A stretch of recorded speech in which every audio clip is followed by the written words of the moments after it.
¿Estamos? Bueno, vamos a comenzar poniéndonos en la presencia de Dios. En nombre del Padre, del Hijo y del Espíritu Santo. Amén.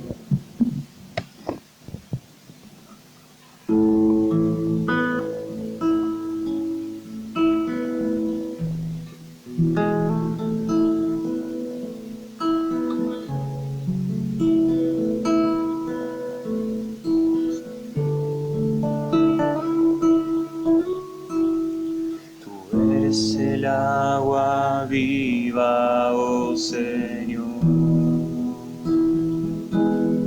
Espíritu Santo, ven a derramarte hoy.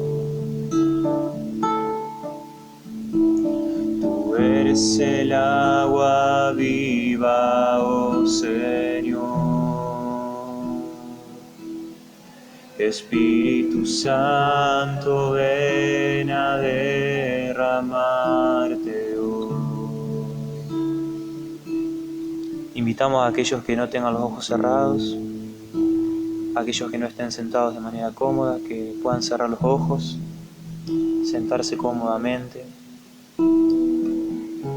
y pedirle a Dios la gracia de poder abrir el corazón al Espíritu Santo, para que el Espíritu comience a hacer esa obra de embellecer nuestro alma. Ven a derramarte, ven a derramarte, ven a derramarte, oh Señor. Ven a derramarte, ven a derramarte, ven a derramarte, oh Señor.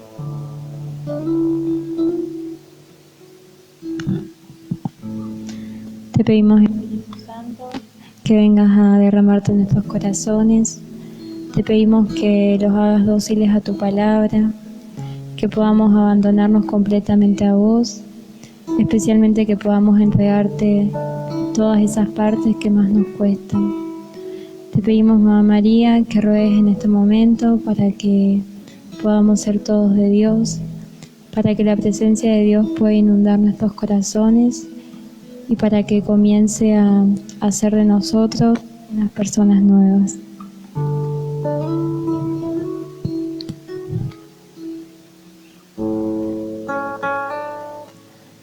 María dijo entonces: mi alma canta la grandeza del Señor, y mi espíritu se estremece de gozo en Dios mi Salvador. Porque Él miró con bondad la pequeñez de su servidora. En adelante todas las generaciones me llamarán feliz, porque el Todopoderoso ha hecho en mí grandes cosas. Su nombre es santo. Su misericordia se extiende de generación en generación sobre aquellos que lo temen. Desplegó la fuerza de su brazo, dispersó a los soberbios de corazón, derribó a los poderosos de su trono y elevó a los humildes. Colmó de bienes a los hambrientos y despidió a los ricos con las manos vacías. Socorrió a Israel, su servidor, acordándose de su misericordia, como lo había prometido a nuestros padres en favor de Abraham y su descendencia para siempre. Palabra del Señor. Señor Jesús.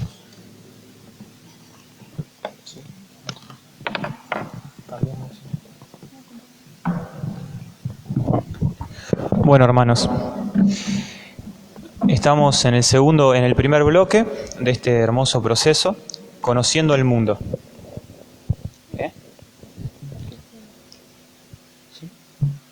En el conocimiento del mundo, la lección anterior conocimos qué era este espíritu del mundo, qué era esto que nos estaba apartando a Dios, este ambiente que siempre existió desde que existió el pecado y que cada día se acrecienta más y que busca apartarnos de este amor, como uno de los enemigos de nuestra salvación, como uno de los enemigos que quieren apartarnos de la gloria eterna, del amor para siempre.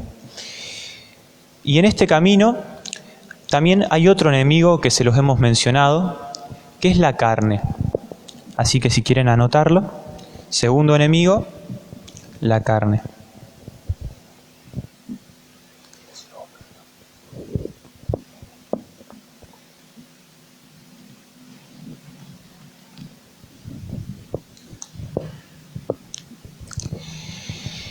Entonces, para lograr la purificación del alma, que es hacia aquello a lo que estamos caminando, es decir, oponiéndonos al mundo, y librarla del pecado, es necesario, además de combatir contra este espíritu del mundo, es necesario combatir contra la raíz del pecado, que paradójicamente es fruto del pecado.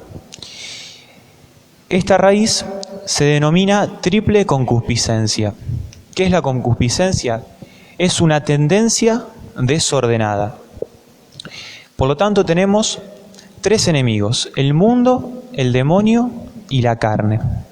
Y esta carne es lo que entendemos como concupiscencia. No es que nuestra naturaleza sea mala, sino que nuestra naturaleza está herida, porque Dios todo lo que creó, lo creó bien. Pero nosotros, al rechazar la obra que Dios había hecho, herimos esa naturaleza. No sé si recordarán, en una de las primeras lecciones les puse el ejemplo. ¿Qué pasa si, por ejemplo, llenamos un tanque de nafta con agua? El tanque se puede llenar, pero no está creado para eso. Por lo tanto, se rompe y esto tiene consecuencias. Entonces, la concupiscencia es este enemigo interior, es decir, la carne, nuestra naturaleza debilitada. Y tanto el mundo como el demonio contribuyen a esta concupiscencia, contribuyen a que la carne se desordene más, es decir, la avivan. Y este enemigo nos declara la guerra, por lo tanto, hay que estar atentos. Entonces, una inclinación al mal, es decir, una inclinación que nos quedó fruto del pecado, de tender hacia el pecado. Como por ejemplo el alcoholismo o la drogadicción, es decir, comienzo con el alcohol y después eso me genera una tendencia al alcohol. Lo mismo sucedió con el pecado. Haber pecado nos dejó una tendencia a ese pecado. Por lo tanto, es una inclinación desordenada que lo podemos ver en la primera carta de San Juan, en el capítulo 2, versículo 16. Porque todo lo que hay en el mundo, los deseos de la carne, la codicia de los ojos y la ostentación de riqueza, no viene del Padre, sino del mundo. Pero el mundo pasa y con él sus deseos. En cambio, el que cumple la voluntad de Dios permanece eternamente. Palabra de Dios. Por lo tanto, es una triple concupiscencia porque hay tres tendencias desordenadas. La concupiscencia de la carne, es decir, esta tendencia desordenada al placer. La tendencia desordenada a las riquezas, que viene a ser la concupiscencia de los ojos. Y por último, la concupiscencia de la vida, que es la tendencia desordenada al amor propio.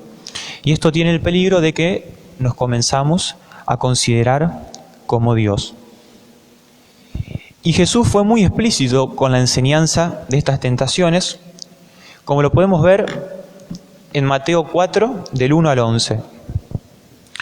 Entonces Jesús fue llevado por el Espíritu al desierto, para que el diablo lo pusiera a prueba.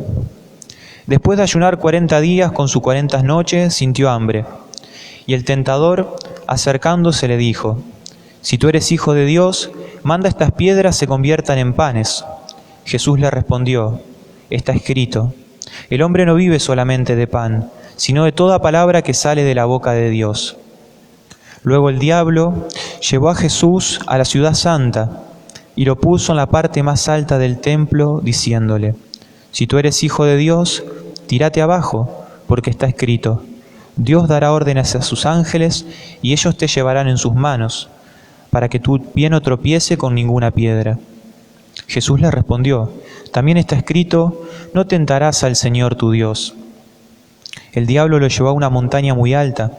Desde allí lo hizo ver todos los reinos del mundo con todo su esplendor y le dijo: te daré todo esto si te postras para adorarme.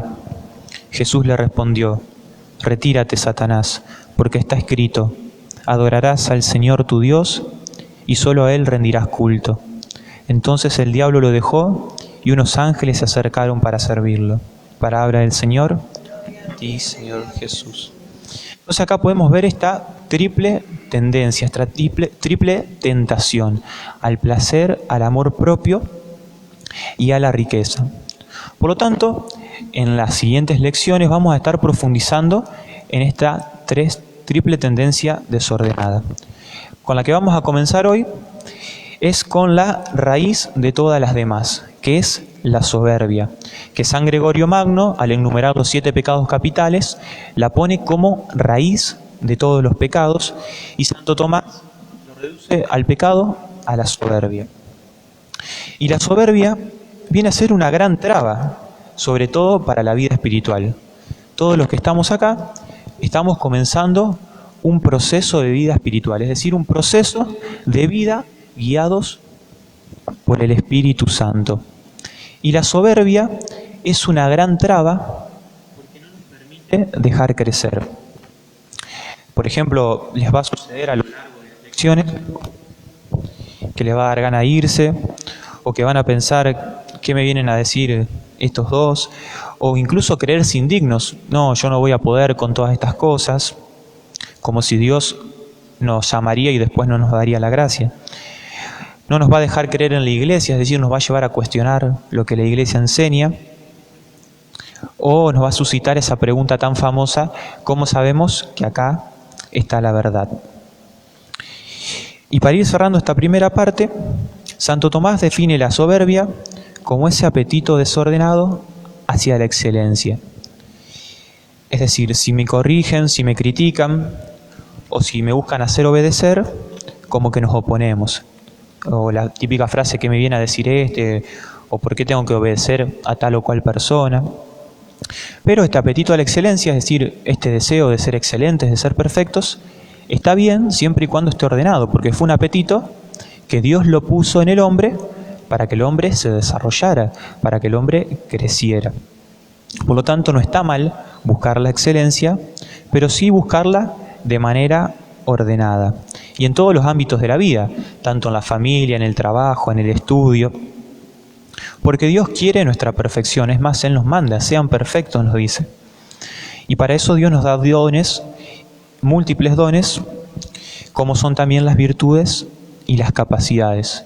Pero siempre y cuando nosotros reconozcamos que eso no proviene de nosotros mismos, sino que son un don de Él, como también lo es nuestra vida, porque ninguno de los que estamos acá se dio a sí mismo la propia vida, sino que dependió de los padres y dependió de Dios para existir. Entonces, la excelencia tiene que estar en el justo orden del amor.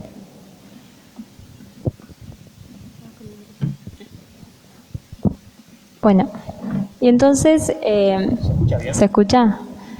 El apetito de excelencia que tenemos lo puso Dios y está bien en su justo orden.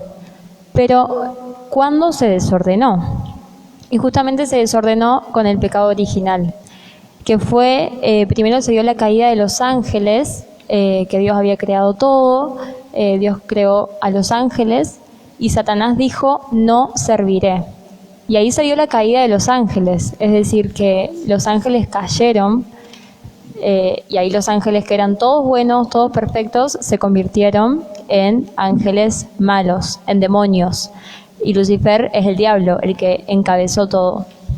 Entonces, eso fue un acto de soberbia de Lucifer, porque Lucifer no quiso someterse a Dios, que fue el creador, y no quiso obedecer a Dios.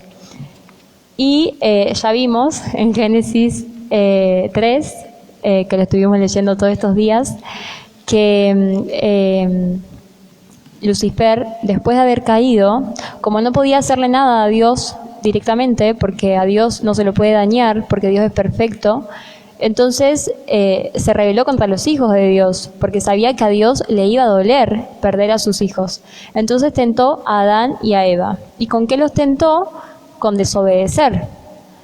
Entonces fue un acto de soberbia el pecado original, porque Adán y Eva no quisieron someterse a Dios, no quisieron obedecer a Dios y pensaron que sin Dios y desobedeciendo a Dios podían estar bien y que no necesitaban a Dios, porque eso era, en fin, lo que pensaron, que no necesitaban a Dios y que no necesitaban obedecer lo que Dios les había dicho, que les había dicho que no tenían que comer de ese árbol porque si comían iban a morir.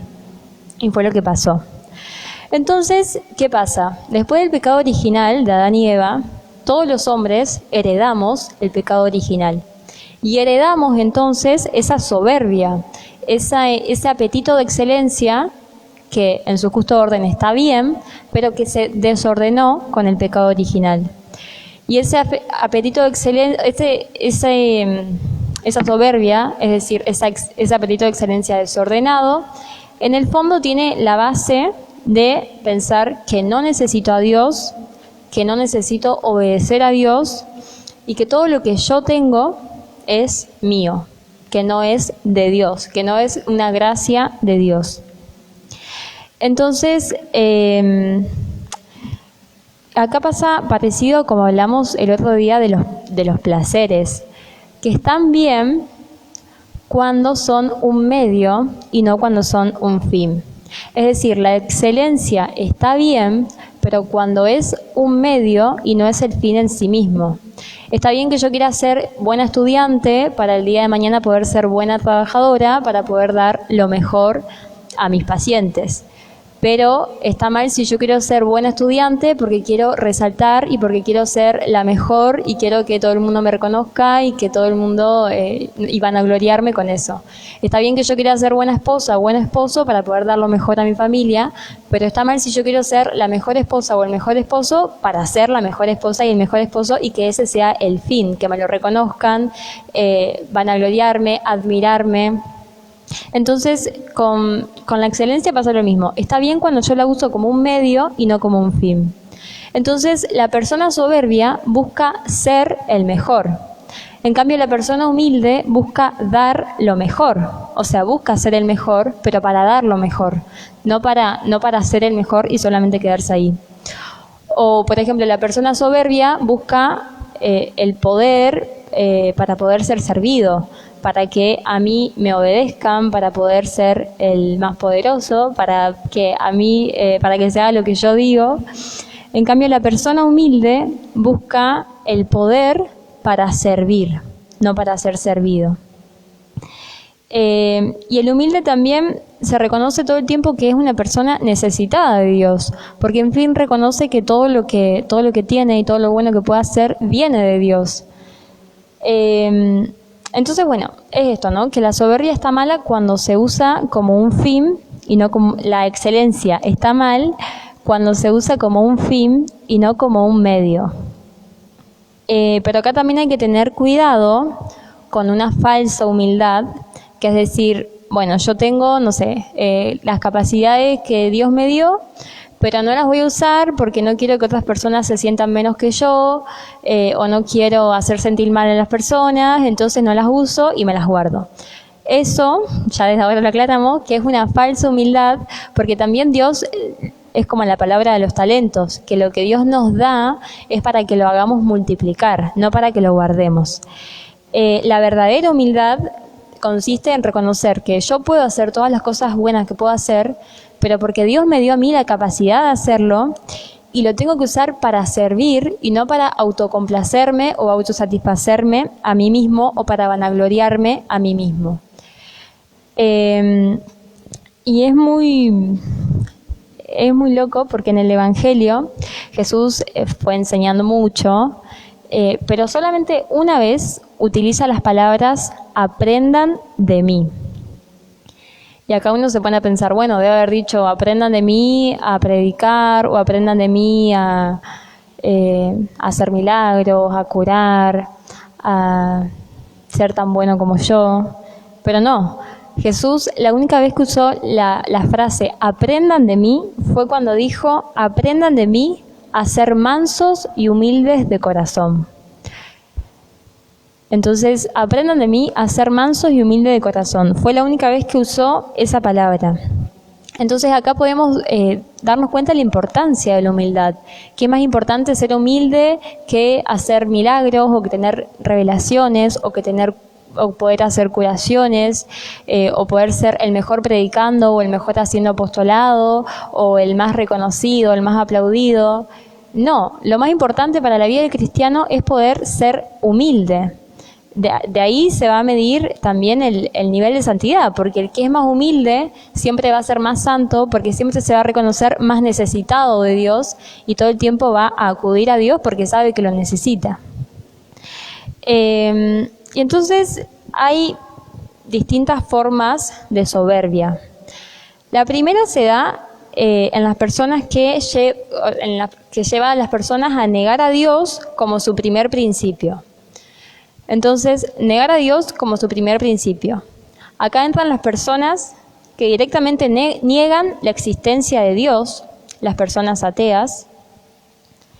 También los que niegan a Dios como su primer principio son los que reconocen que Dios existe, pero no quieren someterse a su autoridad, que por ahí decir someterse a su autoridad suena como un Dios autoritario, pero ya lo estuvimos viendo, son leyes de amor las que Dios nos pone.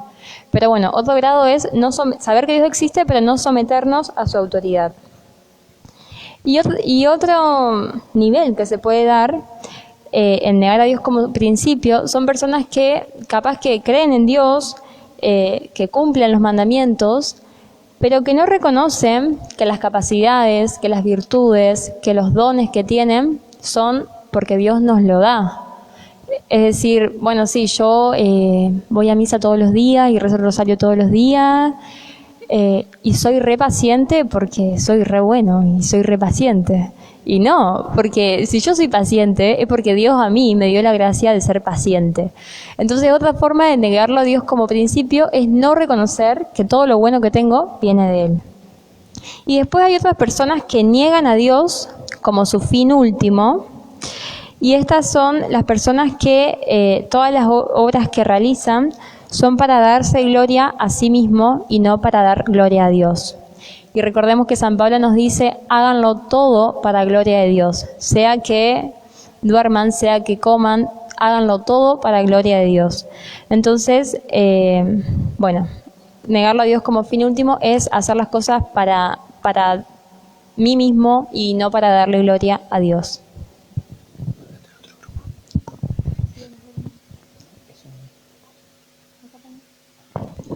Bueno, y Jesús no fue duro con ningún pecado, tanto como con la soberbia.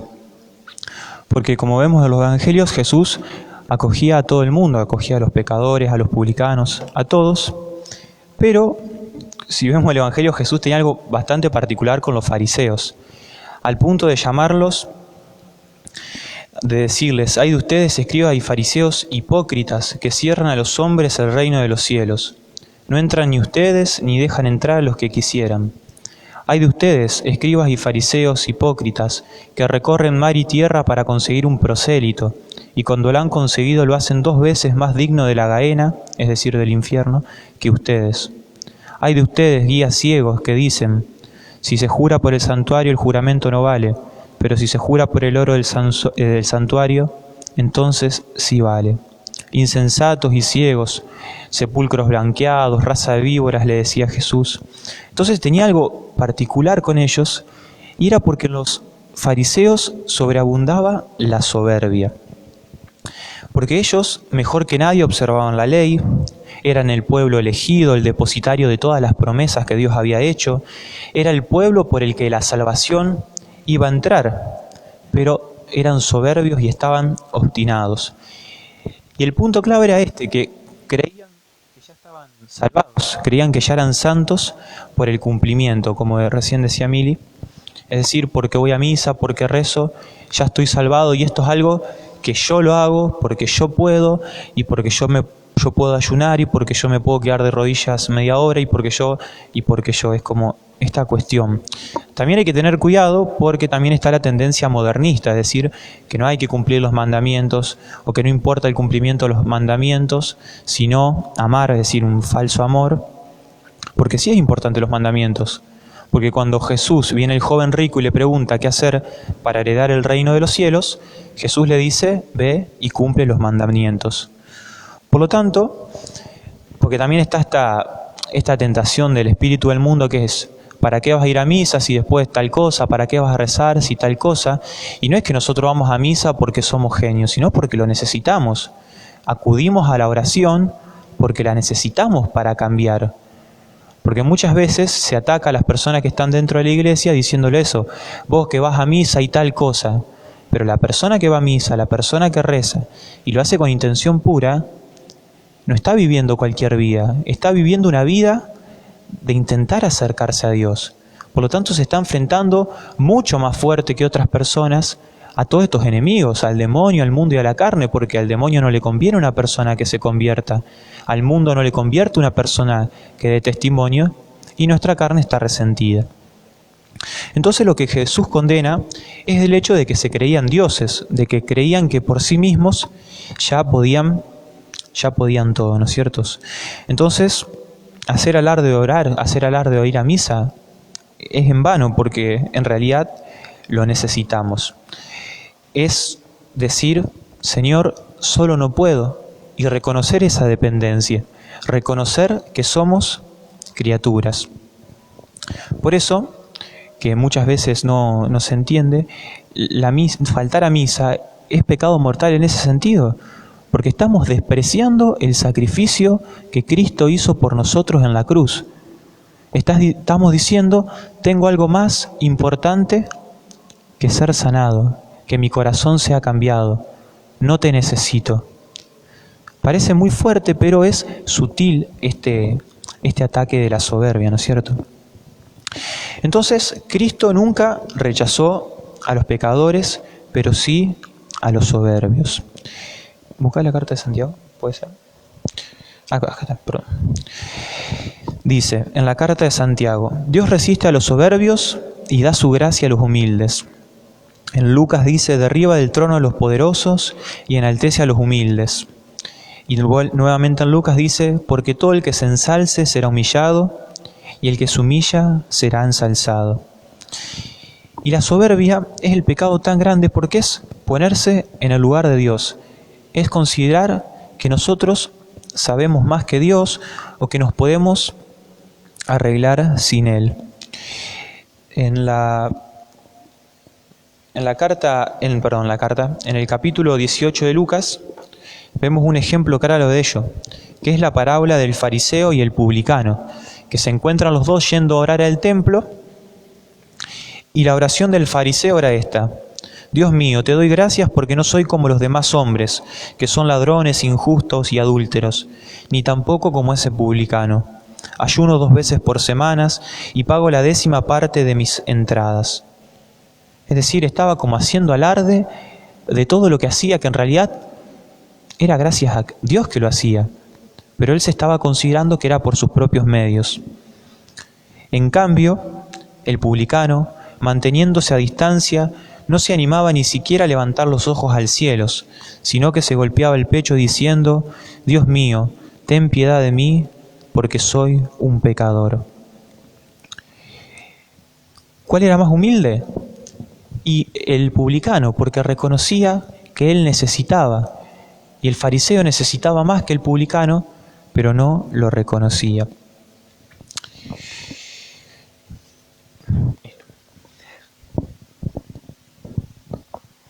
Y por ahí como no es que Dios no quiere darle nada al soberbio, sino que justamente la persona soberbia no quiere que Dios le dé nada. Por eso Dios lo rechaza, porque la persona soberbia dice, yo me necesito, no te necesito a vos, y entonces no lo deja a Dios que obre. En cambio, la persona humilde necesita todo el tiempo a Dios y le pide, y ahí Dios sí puede obrar.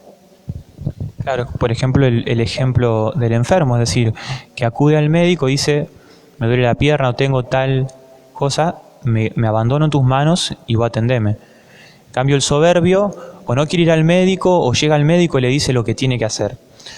Entonces, las características del soberbio, en primer lugar, es egoísta. y egocéntrico. Primero yo, segundo yo, tercero yo. Es decir, no considera a los demás, tiene una total incapacidad para prestar atención al otro, para ver lo que el otro le pasa. Entonces capaz que si hay que ayudar, se hace el tonto y no ayuda.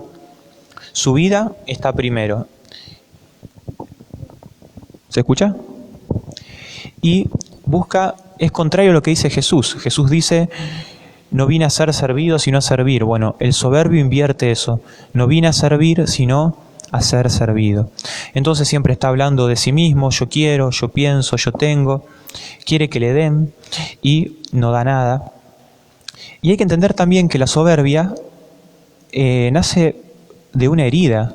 Y es que nosotros fuimos creados para ser mirados por Dios. Porque Dios nos crea para hacernos partícipes de una relación con Él. Por lo tanto, nosotros fuimos creados para ser mirados ni más ni menos que por Dios.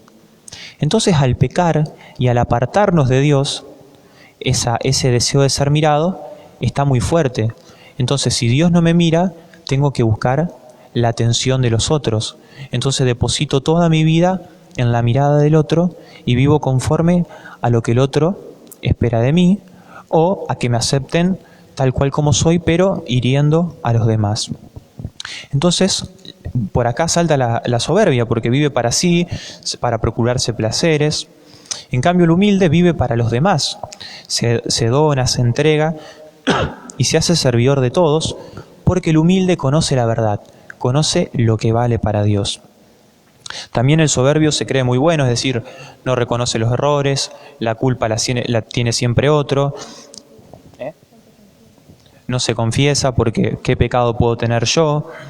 Yo no mato, yo no robo, ¿qué otro pecado puedo tener?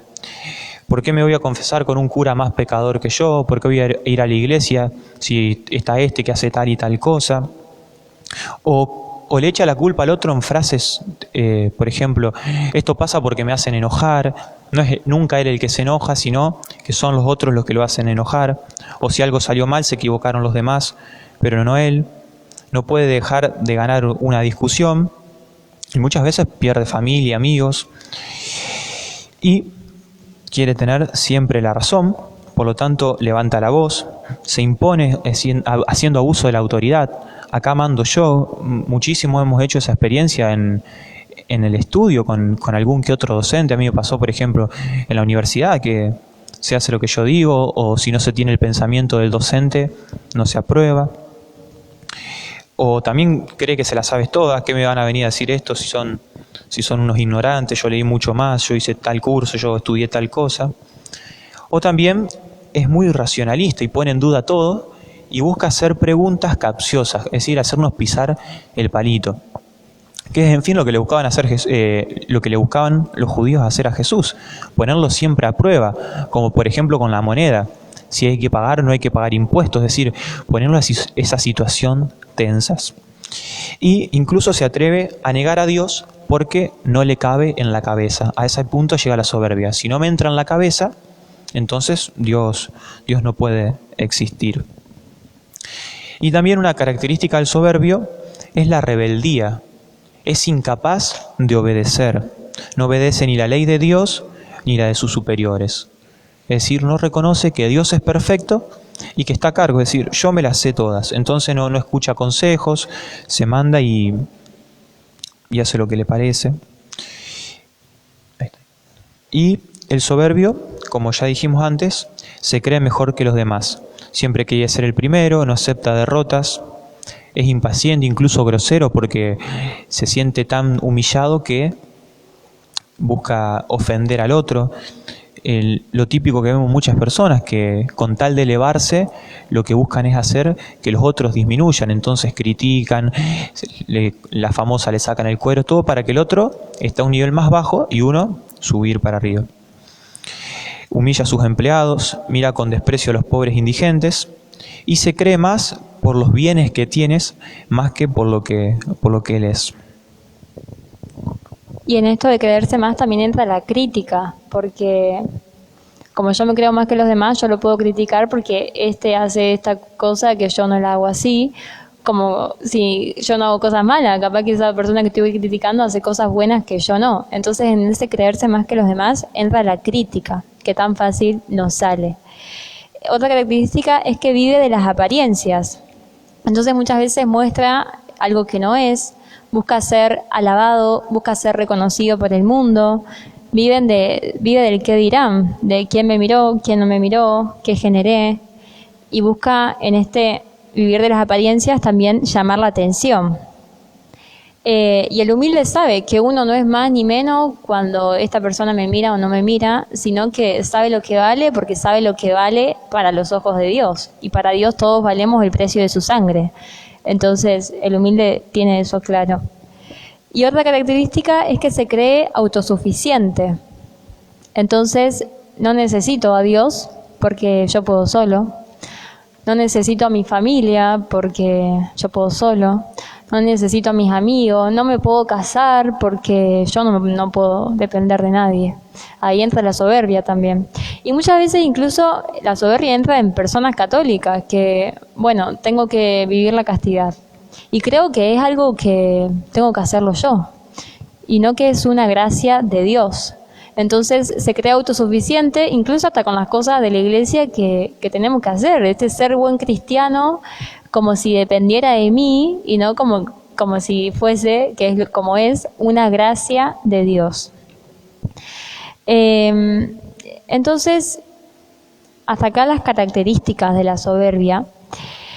Y también hay una soberbia que es muy común en la iglesia y en las personas que quieren profundizar en la vida espiritual, que es la soberbia espiritual.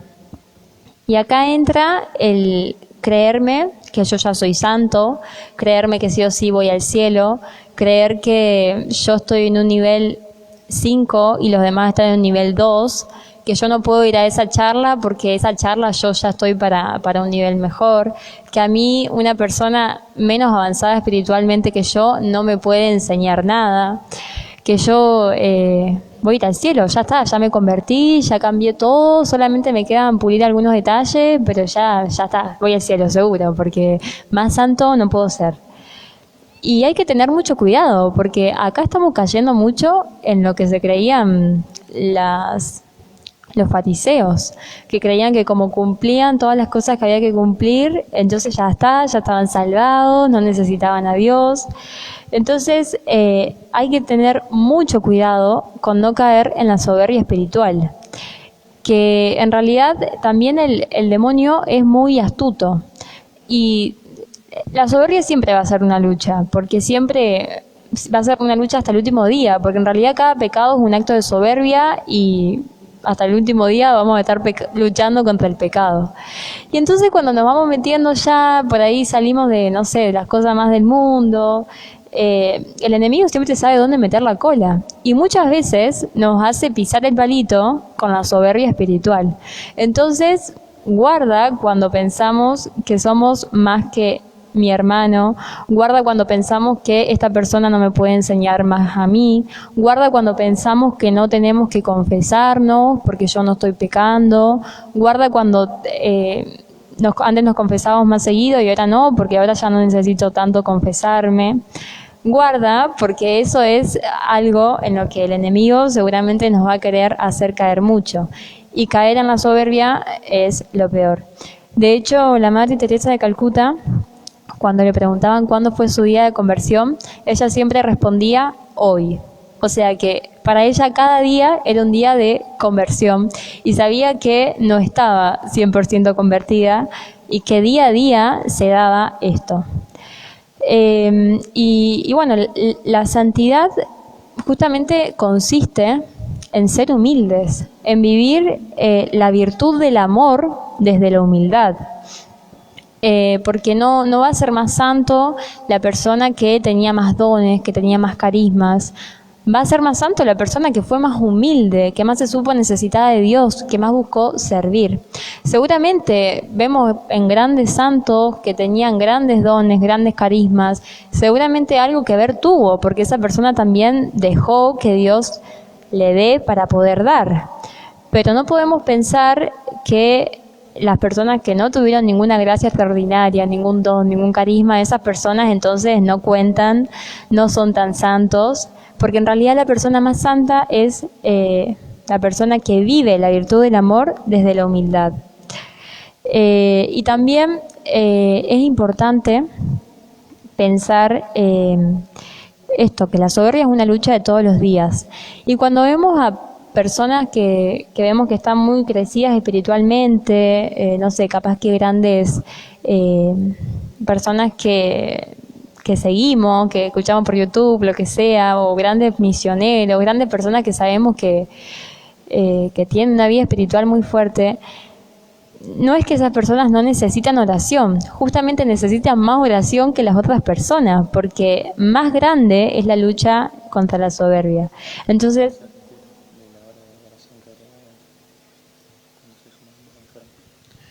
cuando la Madre Teresa de Calcuta funda su congregación, lo que pasó es que cada día aumentaban más las vocaciones, pero también aumentaban más la gente enferma que tenían que atender.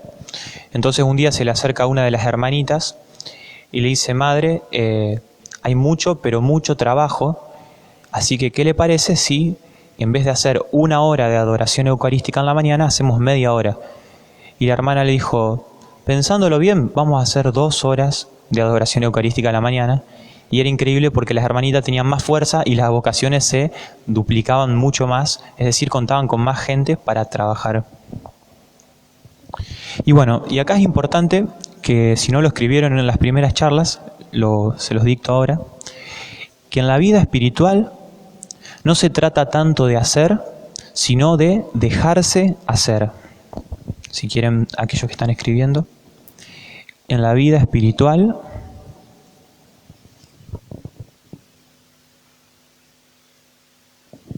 no se trata tanto de hacer, sino de dejarse hacer. Entonces, cuando una persona es humilde, reconoce que necesita de Dios, que solo no puede. Entonces, mucha gente que intenta hacerse santos haciendo. Y el activismo es como algo más sensual porque vemos los frutos en el acto. Por ejemplo, si yo voy y le doy limosna a un pobre, ya veo el fruto de lo que estoy haciendo. En cambio, la oración no se ve tan fácil el fruto. O es más, capaz que nunca vemos el fruto, que es lo que hacen los monjes cuando se retiran a orar, la importancia de la oración. Entonces, la humildad consiste en esto, en dejarse hacer, reconocerse necesitado por Dios y dejarlo que Él sea quien obre. Entonces nos dice San Agustín que toda la vida de Cristo en la tierra fue una enseñanza nuestra, y aunque fue de todas las virtudes maestro, pero especialmente lo fue de la humildad. Esta quiso particularmente que aprendiésemos de Él, y por eso dijo: aprendan de mí que soy manso y humilde de corazón. En esta misma línea, San Basilio nos muestra un recorrido de la vida de Cristo. Quiso nacer de una madre pobre en un portal de Belén y en un pobre pesebre, y ser envuelto en unos pobres pañales. Quiso ser circuncidado como pecador, huir a Egipto como flaco y ser bautizado entre pecadores y publicanos, como uno de ellos. Después, en el decurso de su vida, queriéndole honrar y levantar al por rey, y escóndase, y al fin de su vida, para dejarnos más encomendada esta virtud como testamento y en última voluntad, la confirmó con aquel maravilloso ejemplo de lavar los pies a sus discípulos y con aquella muerte tan afrentosa en la cruz. Y no solo esto, sino que da un paso más, el de quedarse en la Eucaristía, quedarse ahí escondido. Toda la vida de Cristo fue un anonadamiento, fue un reconocerse criatura para que nosotros podamos reconocernos criaturas. Él, que era el creador, se identificó con la criatura para que nosotros pudiéramos vivir como tal. Y suele estar esta tendencia por ahí a confundir la humildad con la pobreza. Mientras que la pobreza es la carencia de cosas, la humildad es el reconocimiento de nuestra verdad, es decir, el reconocimiento de lo que somos, porque puede haber una persona pobre que no tenga nada para comer y cuando le van a ofrecer dice: no, yo no necesito de nadie.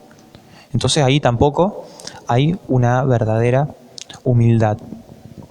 Por eso cuando Jesús dice, ay de los ricos, porque va a ser más difícil que entre un rico al cielo que un camello pase por el ojo de una aguja, no se está refiriendo solamente a los ricos económicamente, sino a los ricos, aquellos que no necesitan nada de Dios, porque no son conscientes de lo que necesitan en realidad. Están tan llenos de cosas que ni siquiera pueden levantar la vista a Dios y reconocer a aquellos para lo que fueron hechos, que es decir, para la comunión con Dios. Por lo tanto, las limitaciones nos hacen conscientes de Dios. ¿Cuántas veces una enfermedad, la muerte de un ser querido, nos despierta, nos hace ver y buscar a Dios, y así descubrimos verdaderamente lo que somos? Sí. Bueno, y la palabra humildad justamente viene de humus, que humus significa tierra, que significa como ponernos al nivel de la tierra. Es decir, nada, reconocer como esta nada mía y esto todo que tengo que viene de Dios. Ay, me perdí. Y entonces esta humildad, como dijimos hoy, no significa no reconocer las cosas buenas que tengo, porque todos tenemos dones, tenemos talentos, tenemos virtudes, tenemos cosas buenas en nuestro temperamento, en nuestro carácter. Y ser humilde no significa y no implica esconder todo eso, ocultarlo, negarlo, porque tampoco es humildad negar las cosas buenas que yo tengo, sino justamente ser humilde es reconocer que todo eso viene de Dios y ponerlo al servicio y explotarlo y poder darlo mejor, pero reconociendo que todo esto viene de Dios y poder ponerlo al servicio para darle gloria a Dios. Entonces hay como una fórmula muy linda para recordar siempre, que si quieren la pueden anotar, que es: nada soy, nada puedo por mí mismo, nada valgo y soy pecador. Nada soy, nada puedo por mí mismo, nada valgo y soy pecador. Nada soy, que justamente significa que no soy nada si no fuese por Dios, porque Dios a mí me hizo de la nada y Dios me sostiene en cada instante de mi existencia. Yo estoy acá porque en este momento Dios está sosteniendo mi existencia y cada inhalación y cada expiración mía. Y también este nada soy es comparar, a veces nos creemos que somos cuasi dioses, y si nos comparamos lo que somos con la grandeza de Dios, con la gloria de Dios, nos damos cuenta que no somos nada, que somos criaturas al lado de nuestro Creador. Nada puedo por mí mismo significa que todas las cosas buenas que yo puedo hacer, incluso las personas paganas, las personas ateas, que no conocen a Dios, todo buen pensamiento que tienen, todo acto bueno que tienen, son inspirados por el Espíritu Santo. Nada bueno podemos hacer si no es inspirado por el Espíritu Santo. Entonces nada puedo por mí mismo justamente se refiere a esto, a que nada puedo hacer si no es porque Dios me da la gracia de hacerlo. Nada valgo no significa que no valemos nada, porque justamente valemos el precio de la sangre de Jesús, que para Él tenemos un valor infinito. Pero también valemos lo que valemos porque Dios nos dio ese valor, porque si no fuese por Dios no tendríamos ese valor. Entonces, a eso se refiere el nada valgo. Y recordar también que somos pecadores, es decir, cada pecado mortal que nosotros hacemos, que todos los tenemos, que todos los tuvimos, en cada pecado mortal fue como un suicidio espiritual que hicimos, porque si no fuese por la gracia de Dios, yo por un pecado mortal me voy al infierno. Conocemos nosotros la misericordia de Dios, Dios ya pagó el precio por nuestros pecados, existe la confesión, existe la reconciliación. Pero si no fuese porque Dios lo quiso, porque Dios nos quiere en el cielo y nos da la gracia de volver, por un pecado mortal nosotros iríamos al infierno. Entonces nadie podría ir al cielo. Entonces también recordar que somos pecadores nos ayuda a ser más humildes. Entonces, humildes es justamente en fin, el que se reconoce necesitado de Dios y necesitado de los hermanos.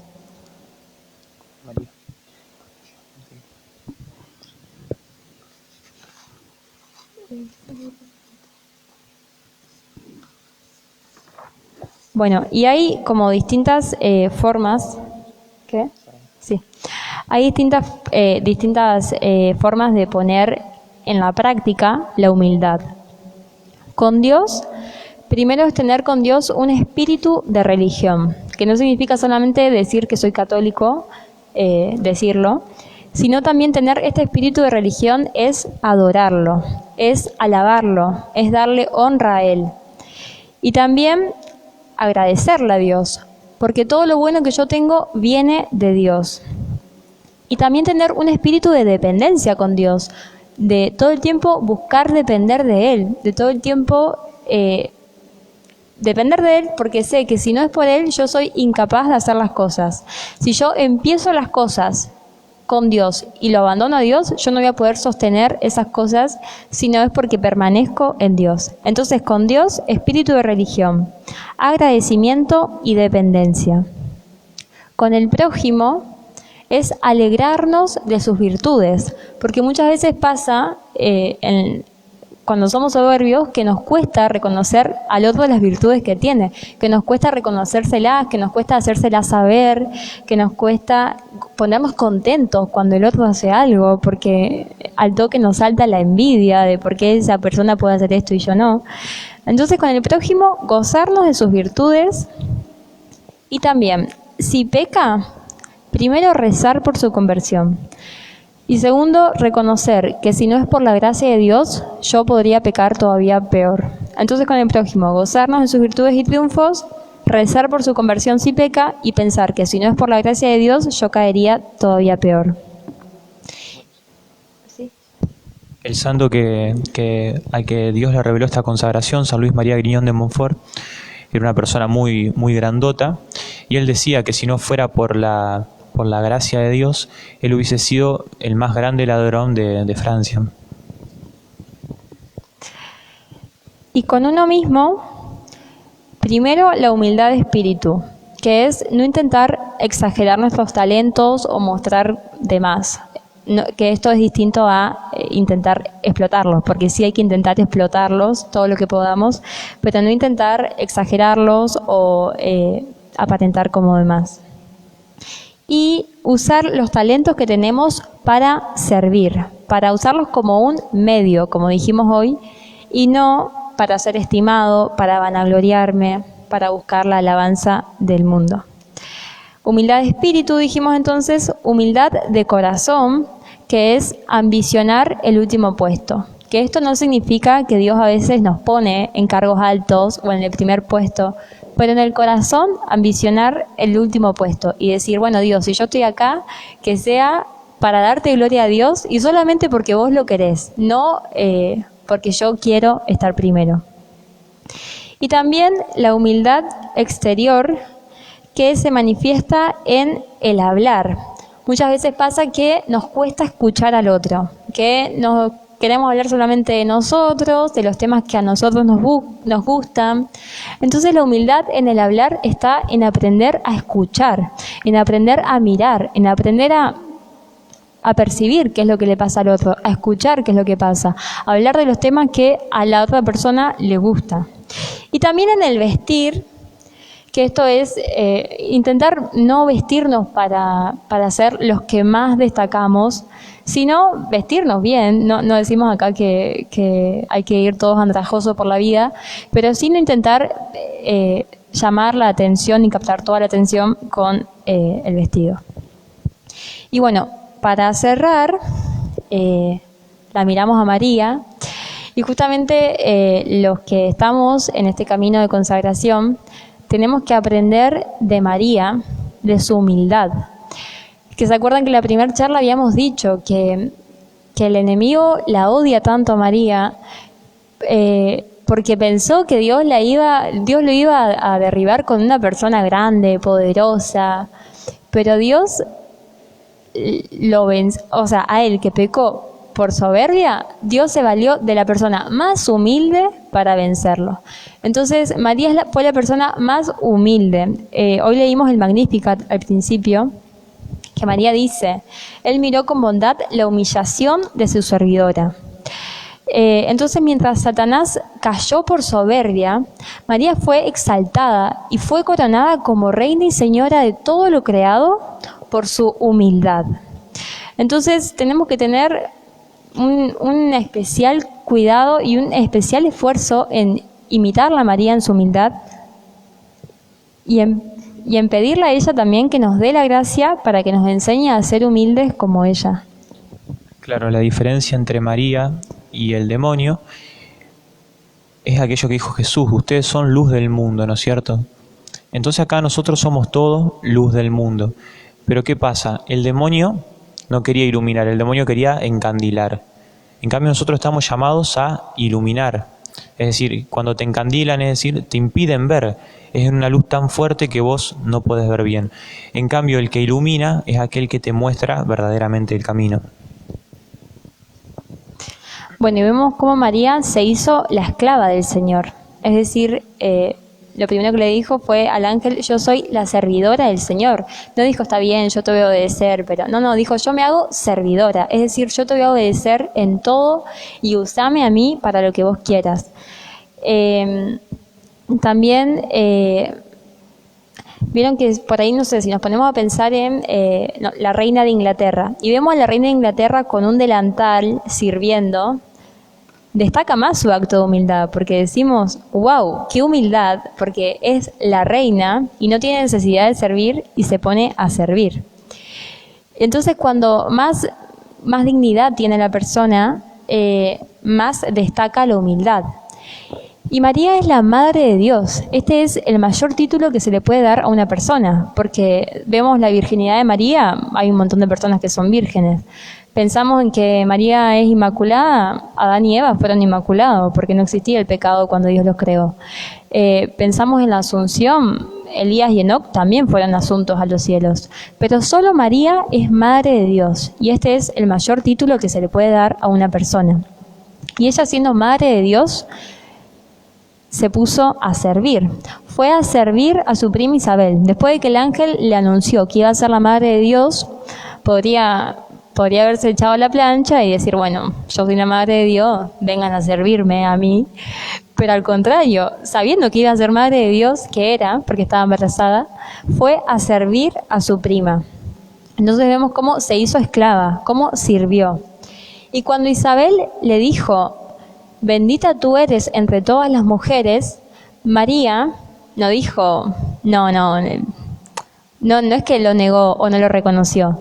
María ahí sí lo reconoció, pero todo se lo adjudicó a Dios, que ahí cantó el Magnificat, que es lo que leímos hoy. Cuando María le dijo: feliz de ti por haber creído que se cumplirá lo que te fue anunciado de parte del Señor, María dijo: mi alma canta la grandeza del Señor y mi espíritu se estremece de gozo en Dios mi Salvador, porque Él miró con bondad la pequeñez de su servidora. Y después sigue diciendo: porque ha hecho en mí grandes cosas. Es decir, ella sí reconoce. Entonces el humilde sí reconoce, pero reconoce lo que Dios hace en uno y no lo que uno puede hacer por sí mismo, porque sabe que todo lo bueno que puede hacer viene de Dios. Y también vemos la humildad de María cuando se quedó a los pies de la cruz, cuando aceptó el sufrimiento y no lo cuestionó a Dios, sino que lo aceptó y obedeció en ese momento de cruz, en ese momento tan difícil, obedeció la voluntad de Dios. Y también fue humilde cuando perdonó a los discípulos que no estaban ahí, perdonó a los que clavaron a Jesús en la cruz. Entonces María perdonó, y ese también es un gran acto de humildad, el poder perdonar. Y también Montfort, en el tratado, en el numeral 143, dice que esta consagración es un gran acto de humildad, porque sabemos que nosotros, por nosotros mismos, no somos capaces de acercarnos a Dios, entonces elegimos valernos de María. Entonces también esta consagración es un acto de humildad, porque sabemos que solos es muy difícil que podamos llegar a Dios, entonces nos reconocemos necesitados de una madre y acudimos a María.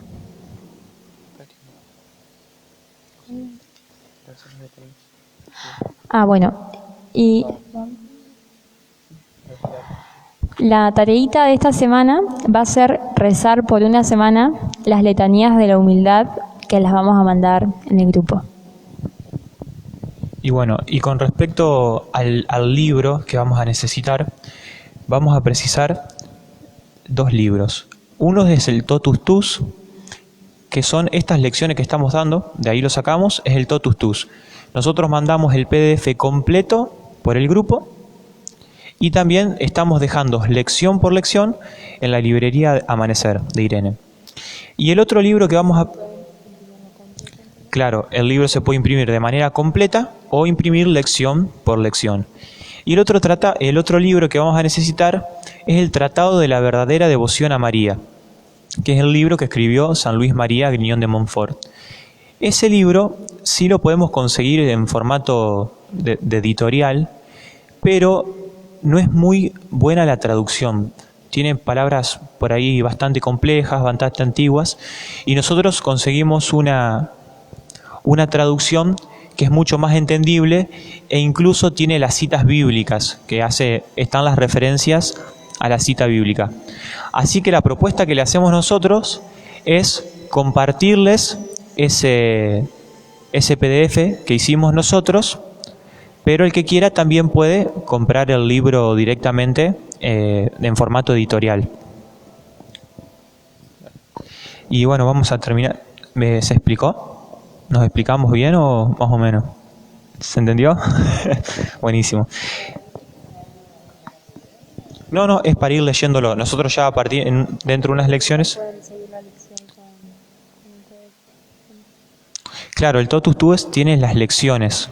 Entonces pueden o leerlas antes o leerlas después de la lección. Y el Tratado de la verdadera devoción ya le iremos dando los puntos que vamos a ir leyendo a lo largo del año. ¿Se entendió todo? Bueno, vamos a finalizar con una pequeña oración. Te damos gracias, Mamá María, por habernos traído hasta aquí. Te damos gracias por estar guiándonos en este camino de crecimiento en la vida espiritual. Tú conoces el fondo de nuestro corazón. Tú conoces esa gran herida, ese gran deseo de ser mirados por Dios que muchas veces esperamos de los demás. Te pedimos que intercedas ante Dios para que con su gracia, como un bálsamo de agua, vaya sanando esas heridas y nos conceda la gracia de ser cada día más humildes, como vos y como Jesús. Sabemos que para el que cree todo es posible, así que mamá, confiamos en que nos vas a alcanzar esta gracia.